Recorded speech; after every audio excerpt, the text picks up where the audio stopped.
G'day and welcome back to Mathematics. Continuing our trigonometry series today, we are taking a look at the sine rule, which is useful in a bunch of courses in HSC. It's in the standard course and the advanced course, and you might have seen it in year 10 if you're lucky. So yeah, gets used a lot. Let's have a look at it. We're starting off with a triangle. Notice that this has no right angles. So we're using SOHCAHTOA from the previous video for right angle triangles. For non-right angle triangles, one of our options is the sine rule. So we have a triangle of any size. Its three angles are A, B, and C. Now, the way we label the sides in triangles like these is we like to do the lowercase letter of the letter across from the angle. So what I mean by that is across from capital A, we're going to have lowercase a. Across from capital B is little b, and then lowercase c across from the big C. Okay, now what you'll notice is that if you take the side length A, which is over here, and you divide it by the sine of the angle across from it, A, you calculate this fraction, it will actually be the exact same value as B divided by sine B, and even the same thing as C divided by sine C. And this is called the sine rule. It is an equation that works for any triangle with angles ABC and sides ABC, and it's really useful. We can use this to find sides and we can find angles. I'm going to show you how to do both today, and then we're going to do some applications and look at an HSC question. Now, you shouldn't listen to strangers on the internet, so to prove to you this actually does work, I'm just going to quickly run through a little proof. So we have a triangle. One of the angles over here is A, and the angle over here is B. I've just drawn what's called an altitude through the triangle, so a vertical line, and I've called it H for height. Now, this is perpendicular, so there is a right angle here. Now, from this, we can say that the across from here is lowercase a, and then across from here is lowercase b. And now we can get a couple of little equations going. We can say that the sine of A, which is just here, is equal to H over B. This is applying a bit of SOHCAHTOA. We have sine A is equal to opposite over hypotenuse. So opposite is H and hypotenuse is B. Now we can rearrange this by multiplying the B across and say that H is equal to B sine A. Cool story. Let's do a similar thing for capital B. We can say sine of capital B is opposite over hypotenuse, and for this angle, the opposite side is H for height, and the hypotenuse is A. So we have sine B equals H over A. Just like before, we can multiply that A across. So we have H equals A sine B. And now we have two different expressions for H. We have H equals this and H equals this. So logically, these two must be the same thing because they're both equal to H. So we have B sine A is equal to A sine B. We can divide the B across to the right, divide the A across to the left, and then we get the sine rule. Okay, so that's where we get it. Now I'll show you how we use it. Okay, here's our first triangle. We have no right angles, so we cannot use SOHCAHTOA. We're going to be using the sine rule. So let's write down our sine rule. We have A over sine A equals B over sine B. So let's figure out what our letters are. We're going to call the thing we're trying to find as lowercase a, which it already is, which is convenient. So this side is across from capital A, which is the 33. That means the other angle over here is going to be our capital B, which is across from lowercase b, which is the 18. So now we have everything labeled ready to go.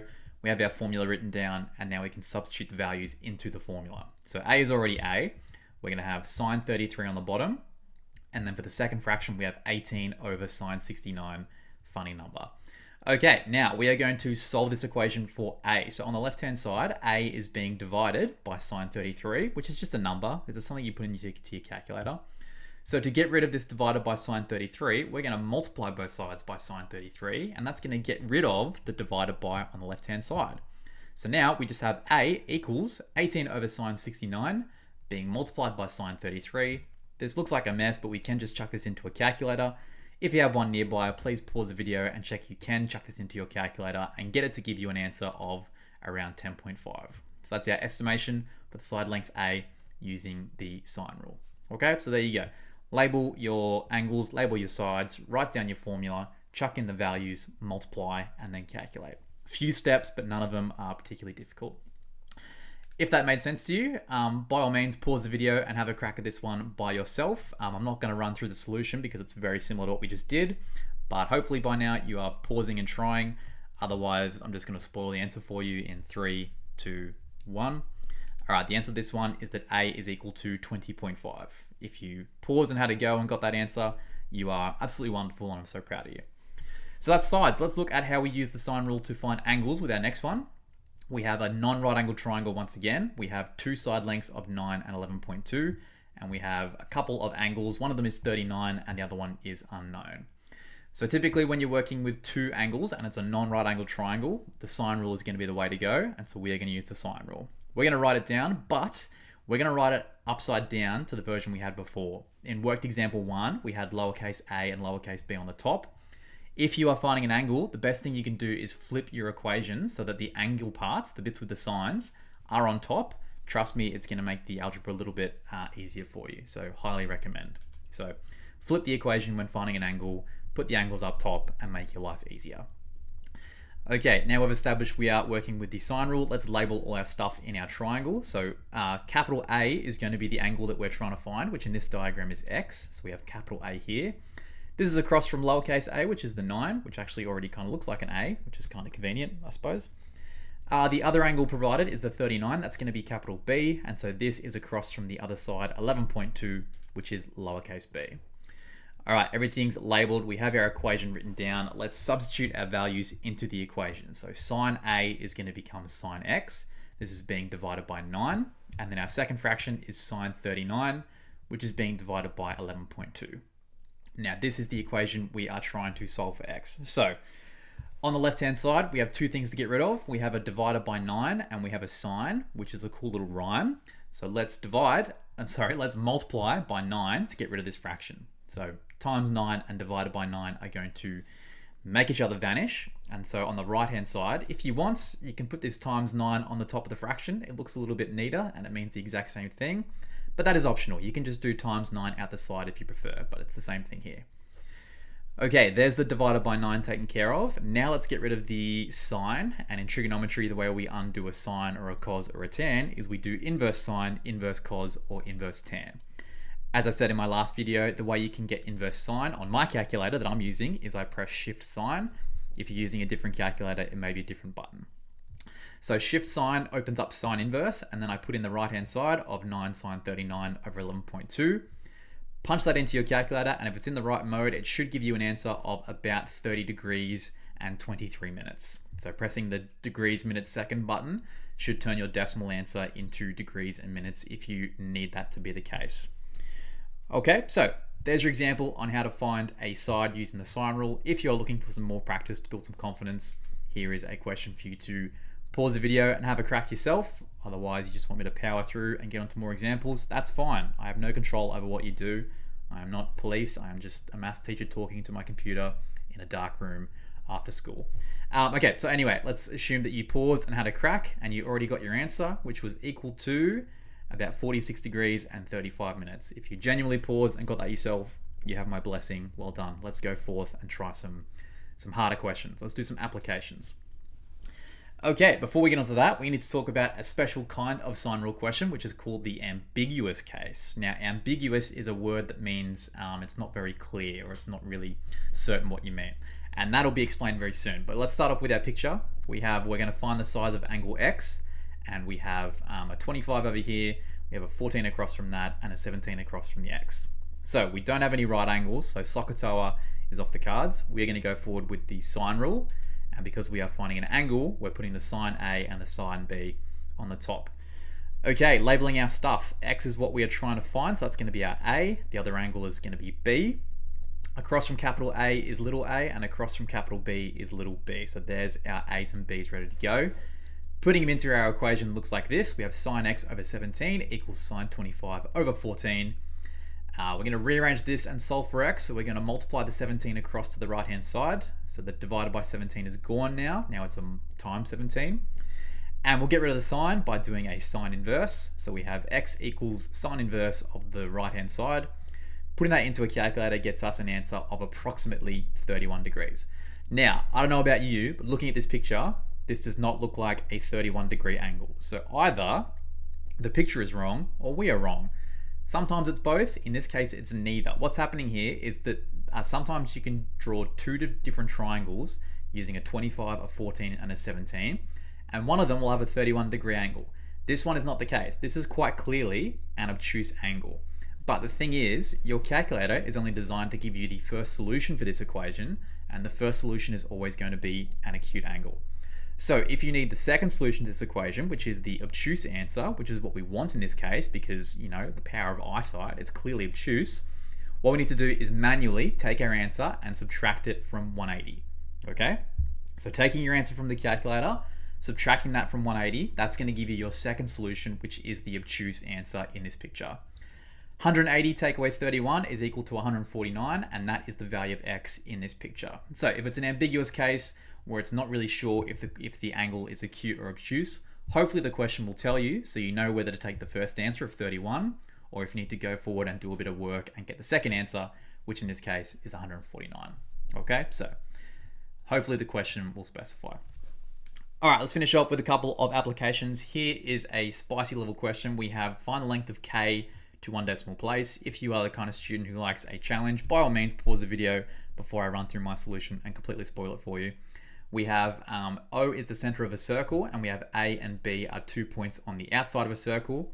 We can see the radius of the circle is 14, and the angle subtended by A and B is 102 degrees, and we are going to find K. Okay, last chance to pause if you're having a crack.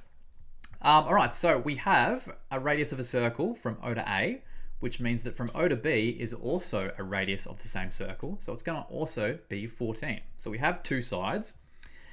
If we want to use the sine rule to find K, we're going to need to find another angle inside this triangle, okay? The sine rule questions where we were finding sides, we had to have two angles to work with. So we've got to figure out either this angle down here or this angle down here. Luckily, that's not too hard because these two side lengths are the same. So this is what's called an isosceles triangle.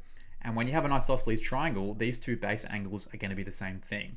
So what we'll do is we'll subtract 102 from 180, sorry, because there are 180 degrees in a triangle. That leaves us with 78, and I forgot the degree sign, so I'm very sorry. What that means is that these two angles down the bottom add up to make 78. So if we cut them in half, we get a 39 here and a 39 here. Now we have all the angles and sides needed to use the sine rule. Okay, so writing down our sine rule, remember we're putting the little letters up top because we're trying to find a side length.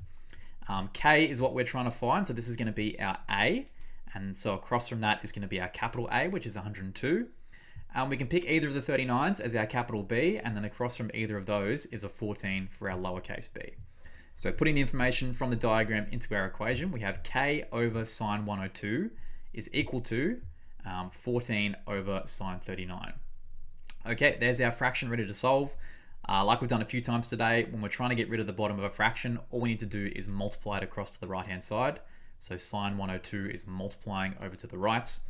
Now we have a big mess that we can feed into our calculator, and hopefully it's going to spit out a correct answer for us, which is approximately equal to 21.8 is the distance between A and B. Okay, that's our application question for a little bit of a challenge, and now finishing off with a question from an actual HSC paper. This one is from the, I believe it's 2024. It's pretty recent. It's from a standard maths paper, but it may have been in the advanced paper as well. I should probably check that actually.